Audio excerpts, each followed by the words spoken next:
ठीक है। अच्छा मलिक अहमद खान साहब, सर मैं आपकी तरफ आती हूँ। खुशगवार तब्दीली आज दूसरा दौर भी मुकम्मल हो गया। उमर अयूब साहब जो हैं उनका बयान बड़ा इंपॉर्टेंट है। वो कहते हैं कि है तो फॉर्म 47 की गवर्नमेंट, लेकिन बात तो करनी पड़ेगी। हालांकि हमें याद है पहले कहा जाता था कि ये फॉर्म 47 की गवर्नमेंट से तो बिल्कुल बात नहीं की जाएगी।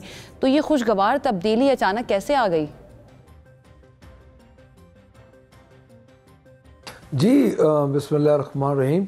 देखिए, बात असल में ये है कि जब भी मुल्क में मुश्किल टाइम आता है तो डेफिनेटली बातचीत के ज़रिए ही मामलात हल होते हैं। और मैं समझता हूँ कि ये जो सियासी जमातों का आपस में ये हमारा जो क्लैश है, ये मुल्क के लिए भी मुश्किल टाइम है।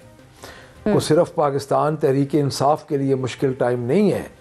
और जब तो जिस तरह फेस कर रहे हैं वो कर रहे हैं, 2 साल हो गए हमें तो फेस करते हुए, और तमाम तर फस्तायत और जो कुछ हमारे साथ हुआ वो हम तो फेस कर रहे हैं। बट उसके साथ साथ आप खुद देख लें कि मुल्क का क्या हाल हो रहा है। मुल्क में जो इन्फ्लेशन है वो अब बढ़ चुकी है, और इस वक्त एक गरीब आदमी की 10 तरफ से हर वो चीज़ ज़रूरत की दूर हो रही है जिसको हम उसकी बेसिक नीड समझते हैं, पहली बात।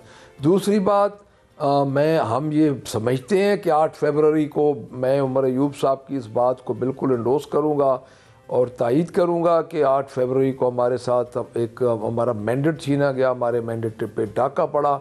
उसके बाद फिर हमने, देखिए उमर अयूब साहब की बात को आप उस कंटेंट में लें कि उसके बावजूद हमने इस जमात को, इस गवर्नमेंट को हमने कहा, चूँकि बेसिकली तो एक जमात की ही गवर्नमेंट है ना जी, एब्सोल्यूट मेजॉरिटी पंजाब में इनके पास है, और उसके बाद इनके पास मरकज में भी यानी आप लेजिटिमेसी मान रहे हैं ना इनकी गवर्नमेंट की, जो पहले नहीं माना करते थे कि इन्होंने मैंडेट चोरी किया, इसी वजह से इस मुतालबे से भी पीछे हट गए कि ये मैंडेट चोरी किया गया था 8 फरवरी को, तो इस मैंडेट को वापस किया जाए। आप लेजिटिमेसी तो मान रहे हैं ना? फिर हम लेजिटिमेसी नहीं मान रहे, मैं आपको वही अर्ज कर रहा हूँ। लेकिन उसके बाद अगर हम इनके साथ बातचीत ना करें तो फिर उस वक्त आप लोग ये हमें कहते हैं कि आप बात नहीं करते। हमने तो पहले मुतालबा ही इनसे ये किया था। हमने जितना इलेक्शन में हिस्सा लिया है, हमने इलेक्शंस में हिस्सा लिया है इन एहतजाज के साथ। देखें, कोई हाउस मुकम्मल नहीं है अभी तक।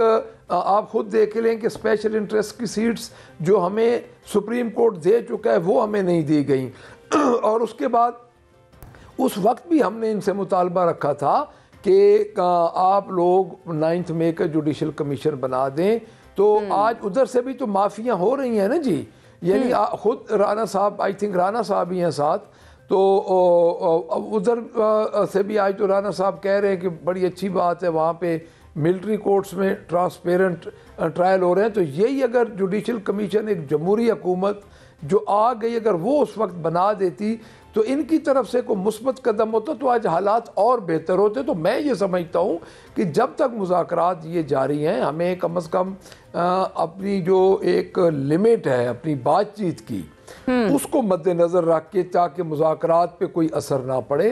बाकी जो, लेकिन मलिक साहब मसला ये ना कि हुकूमत की तरफ से बार बार ये ऑफर की जाती रही और हमेशा ये ऑफर की जाती रही कि बैठ जाते हैं, बात कर लेते हैं मुल्क की मफाद के लिए। आप लोग ही कहते रहे कि हम आपसे बात नहीं करेंगे, किसी और से बात करेंगे, जो असली ताकत है जहाँ पर उनसे बात करेंगे।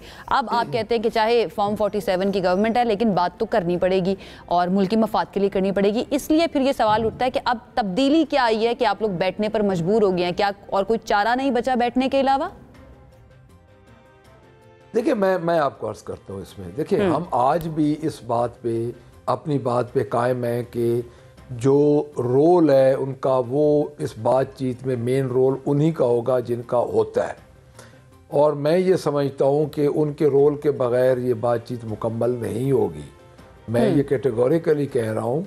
और क्योंकि इस्टेब्लिशमेंट का रोल बहरहाल हर जगह हर वक्त इस मुल्क में मौजूद रहा है, चाहे जितने बातचीत हो रही है मुस्लिम लीग नून खुद। जी, बातचीत हो रही है? नहीं, हमारी बातचीत तो इनसे हो रही है जी, इनकी बातचीत उनसे हो रही होगी। हमारी बातचीत तो नहीं उधर हो रही। हम तो इनसे बात कर रहे हैं और हमारा ये ख्याल है कि चूंकि पहली दफा ये है कि मैं अर्ज करता हूँ कि मैं इसलिए पूछ रही हूँ मलिक साहब, मैं इसलिए पूछ रही हूँ क्योंकि आज बानी पीटीआई का बयान भी आया ना कि उन्होंने कहा कि इनडायरेक्टली ऑफर हुई थी उनको बनी गाला शिफ्ट करने की, लेकिन उन्होंने इनकार कर दिया कि जब तक तमाम सियासी कैदी रिहा नहीं होते वो कहीं नहीं जाएंगे, अडियाला जेल में ही रहेंगे। और उसके बाद ये जो 19 मुजरिमान हैं उनकी सज़ा माफ़ हुई है। इसलिए मैंने पूछा कि क्या कोई उधर भी बातचीत चल रही है? नहीं, हमारी बातचीत उधर नहीं चल रही जी। और जो बानी चेयरमैन बानी पीटीआई ने बात की है उस बात को हमें भी पता है कि ये ऑफर हुई थी कि आपको उधर किसने की थी ऑफर, ये कर देते आप उधर रहे। देखिए मेरी बात सुने, अब बात ये है कि इस मुल्क में मेन किरदार गवर्नमेंट के साथ, गवर्नमेंट को बनाने में, गवर्नमेंट को हटाने में किसका होता है? इनकी अपनी जमात के लोग ये कहते हैं और इनकी अपनी जमात 2 दफ़ा एस्टेब्लिशमेंट इनको हटा चुकी है। हमें एस्टेब्लिशमेंट ने हटाया और इस इलेक्शन में हमें उन्होंने आगे ही नहीं आने दिया। बात सीधी सी है, बिलवास्ता बातचीत के पीछे डेफिनेटली वो होंगे, क्योंकि असल इस वक्त ताकत का देखें जी, ताकत का जो मरकज़ है वही बने हुए हैं, क्योंकि जो मौजूदा हुकूमत है इसको लाने वाले वो हैं।